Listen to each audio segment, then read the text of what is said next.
Hi everyone. Now we come to the bit where we try and put all of this together. This Nocturne by John Tyndall for Middle School All District, for North Carolina All District audition taking place in January. There are a few steps that I want to suggest in this video are the most important steps. Number one, take the music, the entire page or 2 pages of music that you have, and fragment this music into its smaller phrases, or the phrases that put it together. So we know, you've just listened to my first video of me playing the entire piece. If we fragment that piece into a few different phrases, then we might end up with something like this.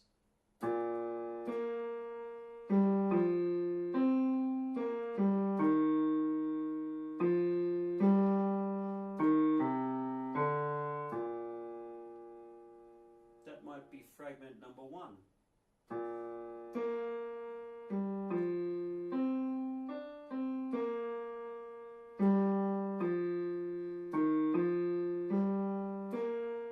Fragment number 2.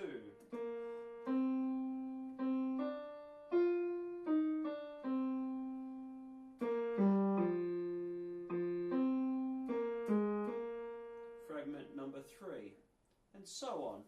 That way, we put the piece together into about maybe 8 to 12 smaller sections, and we can focus our attention on each of those smaller sections individually to make sure that we're getting the right pitches, that we are hearing the phrase, the musical phrase, the right way, especially to make sure that we're getting the right rhythms as well. So fragmenting, that's step 1. That's an important step. Step 2 would be to try and do what I'm doing now, play those fragments on a piano. So if we take just one single fragment, step 2 would have been fragmenting or playing this fragment on the piano.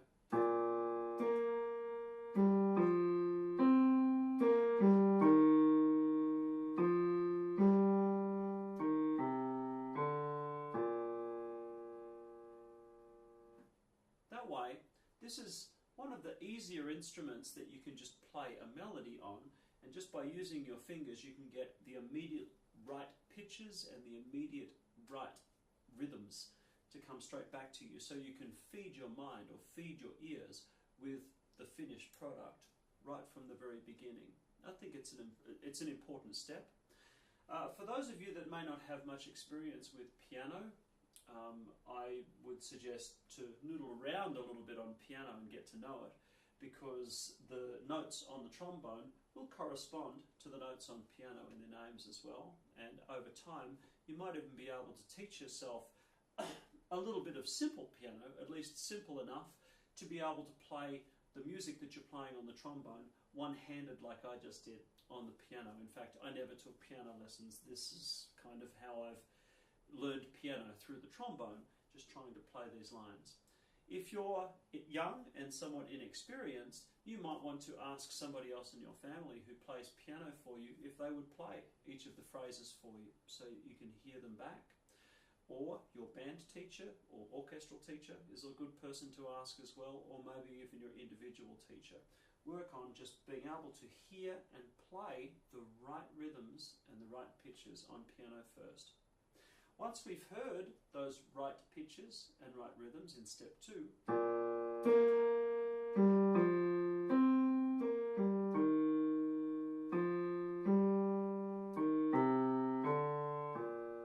we're ready for step 3. This is one of the more important steps as well, and that is to sing what we've just heard.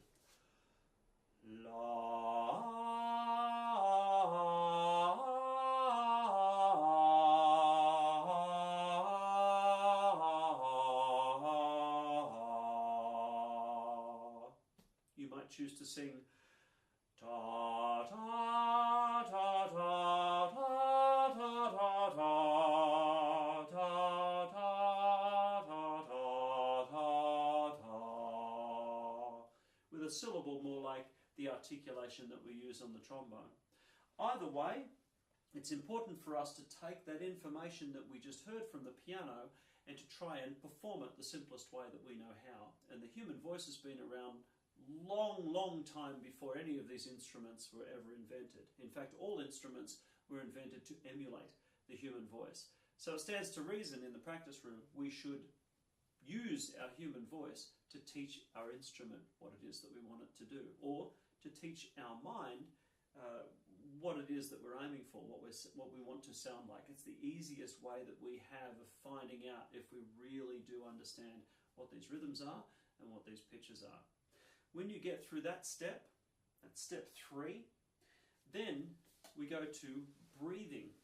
And of course, to play on a trombone these long phrases, as I said in the first video, it's important for you to be able to maintain very long breaths. Now, I personally do breathing exercises away from the instrument. I have machines like this one here, which is called an inspiron. You can see a little ball in the inspiron, and I go, when I breathe in, the ball goes up when I breathe in, so I can do breathing exercises, long breathing exercises.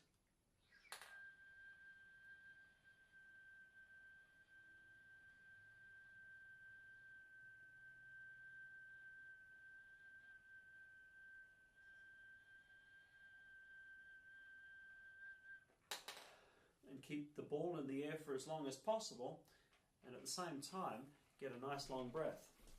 I also have a machine like this, which is called a Voldine, and that just, on this side, tests how quickly I'm breathing in, and on this side kind of tells me how much air my lungs are holding when I breathe in that way.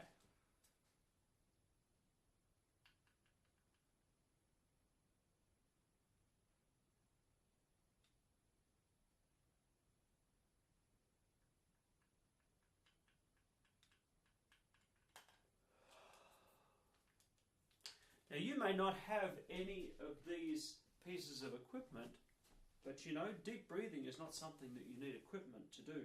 Deep breathing, we can just do deep breathing exercise away from the trombone before we start practicing, and then during our practice, any time we can put our trombone down and just do a deep breathing exercise, just to make sure that the breaths that we're taking for the trombone and the nice consistent blowing that we're doing in the trombone is similar when we have the instrument in our hand or when we don't.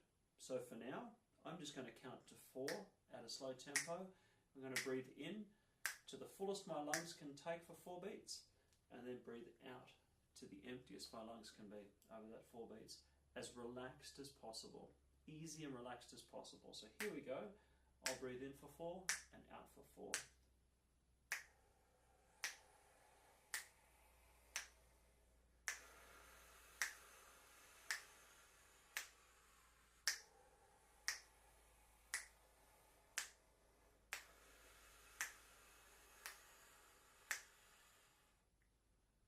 And that's just a good warm-up to be able to take the kinds of breaths that I will need to get through these phrases on the trombone as well. If you do those kind of breathing exercises, and as some of my students do, if you're making sounds a little bit like this, and when you're blowing out, these kind of sounds, it's all very cute and it's all very funny, but if you're making sounds like that, you're probably not breathing as easily and as relaxed as you can.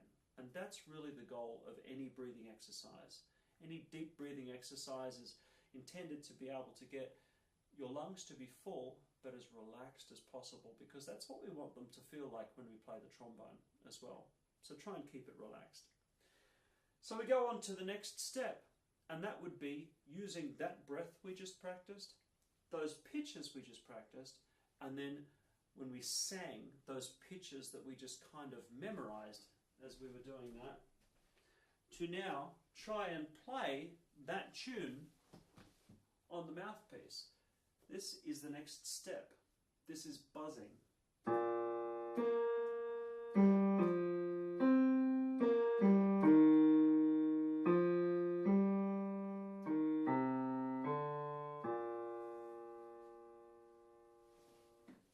So I will try and buzz those very same pitches. Nice and easy, just like the breath I took before.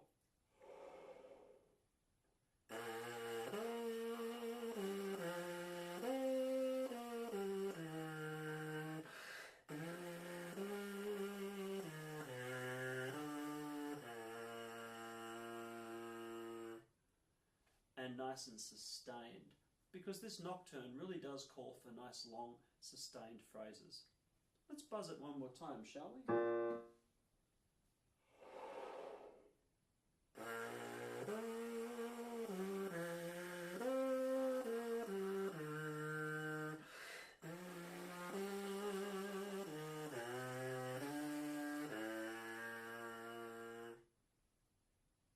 And then finally, taking all of these steps to the instrument and hopefully playing as easily on the trombone as we were singing and as we were when we were buzzing as well.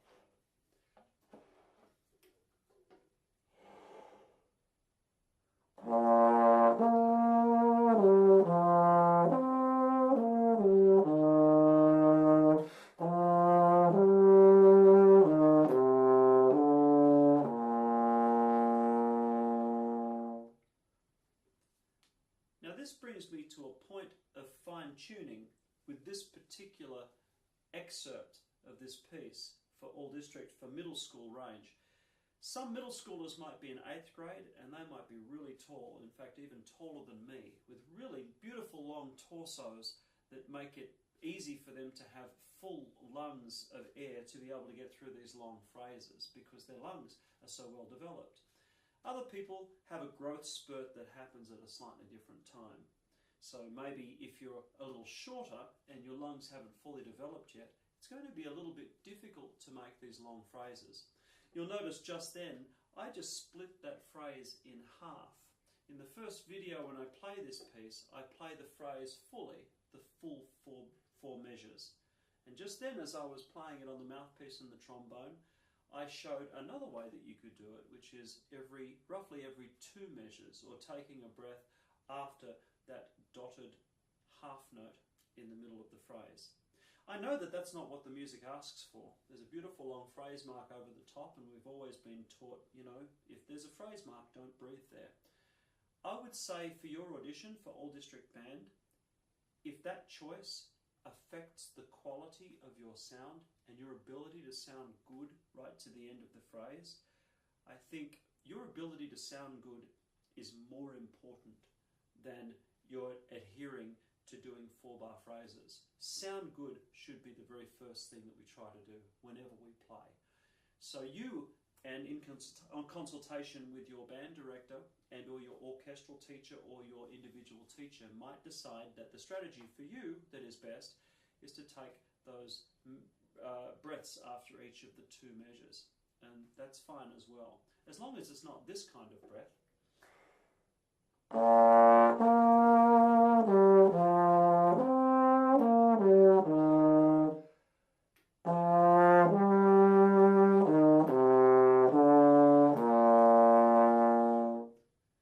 Did you hear how much time went by when I breathed and how much silence there was?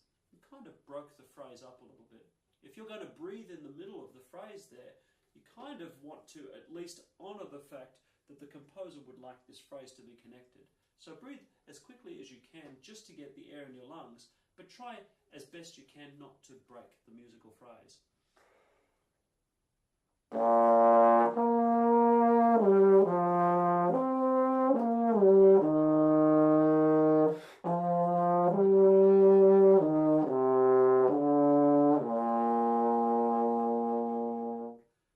By sustaining the note before the breath as long as you can, and then breathing as fully and as relaxed but as quickly as you can, you'll probably be able to get that breath in without breaking the phrase up too much.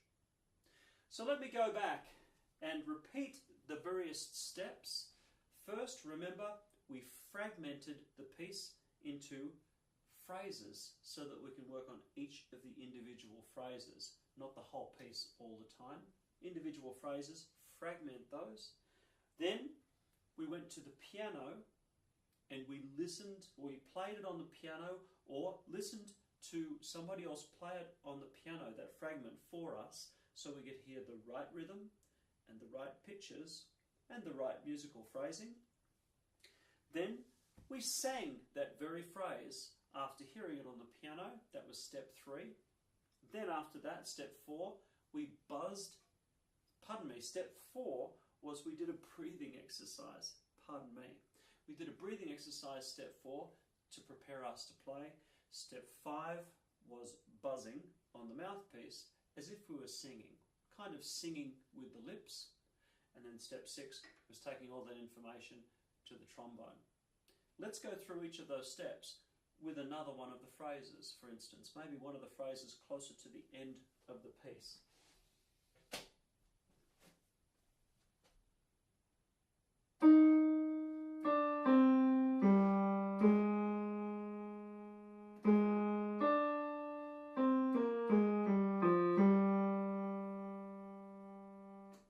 First, I fragment that phrase. I'll do it again.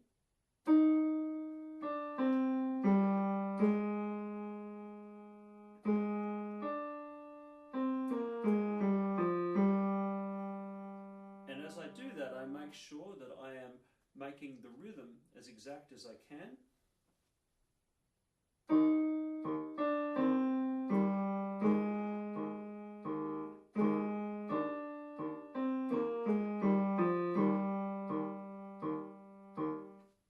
Making sure that the rhythm lines up with the beat. Then we do a breathing exercise.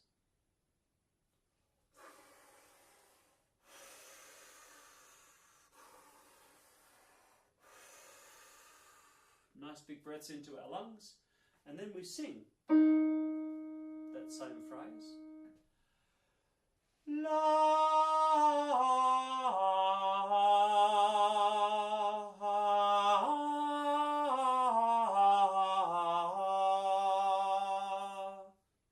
Maybe your voice hasn't broken yet, and that's absolutely fine. Maybe you have a very beautiful high voice.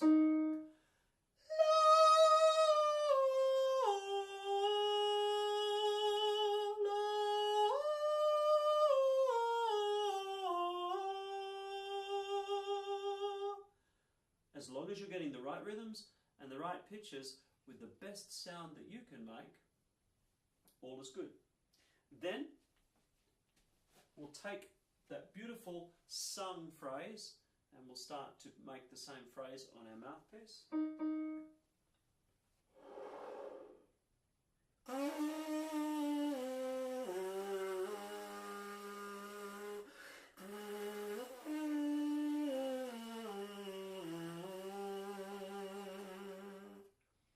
Now sometimes when I teach, my lips get a little bit stale in between. I don't think that was the best buzz I could do. So I'm going to try that one more time. Stay on this step as long as you need until the buzz sounds good before you take it to the instrument.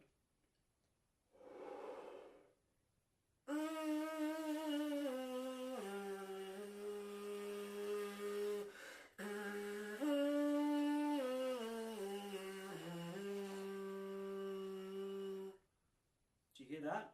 Much better. Now I'm ready to take it to the instrument and try to play that same phrase with the same musicality as all of the steps before it.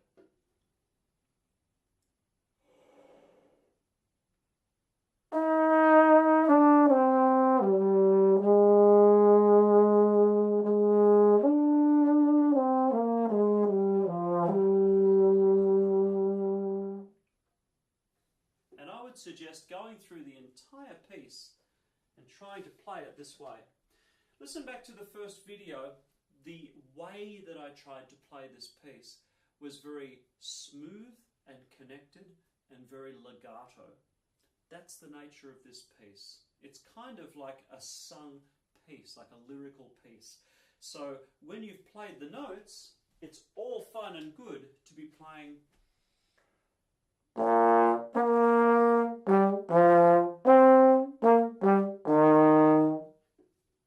those were all the right rhythms and they were all the right pitches, but the style needs to be much more connected and much more smooth for it to be very effective.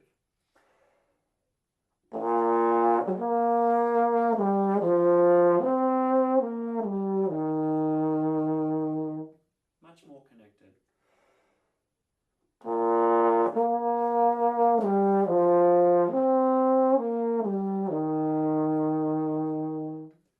That makes it more effective. I hope this video has been helpful, and the other one, And I look forward to hearing great things from your efforts at the audition for middle school all district band audition in January. All the best of luck.